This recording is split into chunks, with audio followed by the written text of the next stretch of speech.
বাংলার ঋতুচক্রে চলছে মধুমাস। বাগানে বাগানে গাছে গাছে জমেছে মধু।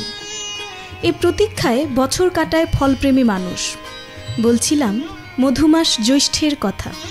জ্যৈষ্ঠের 10 দিন অতিবাহিত হতে না হতেই বাজারে ভরে গেছে হরেক রকমের আম, জাম, লিচু, আনারস, কাঁঠাল, জামরুল, গোলাপজাম সহ নানা ধরনের সুমিষ্ট ফলফলাদি। বাজার জুড়েও যেন মৌ মৌ গন্ধ। মৌসুমের শুরুতেই উঠেছে সোনারগাঁও, কিশোরগঞ্জ, শ্রীপুর আর ঈশ্বরদীর লিচু। দাম তার গগনচুম্বী। কেউ কিনতে পারছেন, কেউ বা আবার পারছেন না।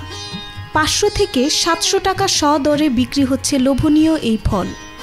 এখনও রাজশাহী ও দিনাজপুরের ঐতিহ্যবাহী বোম্বাই, চায়না থ্রি, বেদানা লিচুর আগমন ঘটেনি। আমের রাজ্য রাজশাহী চাঁপাইয়ের সুমিষ্ট বাহারি আম এখনও পৌঁছেনি বাজারে। গোপালভোগ, হিমসাগর, ল্যাংড়া, লক্ষণভোগের সময় এসেছে।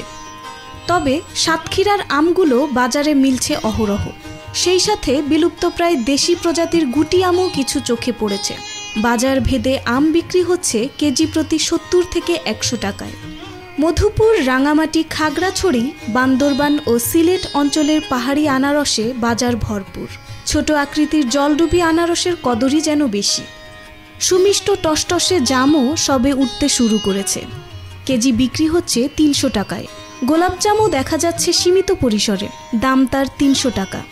জাতীয় ফল কাঁঠালেরও দেখা মিলছে বাজারে। ক্রেতারা বাড়তি দরে আগ্রহ ভরে এসব ফল কিনলেও অনেকের মনে একই প্রশ্ন, আমরা খাচ্ছিটা কি? এসব ফলমূল কি আসলেই পাকা, নাকি কিলিয়ে কাঁঠাল পাকানোর মতো পাকানো হয়েছে এসব? বিশেষ করে আমের বাজারে রয়েছে কার্বাইড আতঙ্ক। কার্বাইড এবং ফরমালিনের কথা গ্রাহক থেকে শুরু করে প্রশাসন পর্যন্ত সবারই জানা। কিন্তু এ নিয়ে কি আছে কারো মাথা ব্যথা? চলছে কি অভিযান?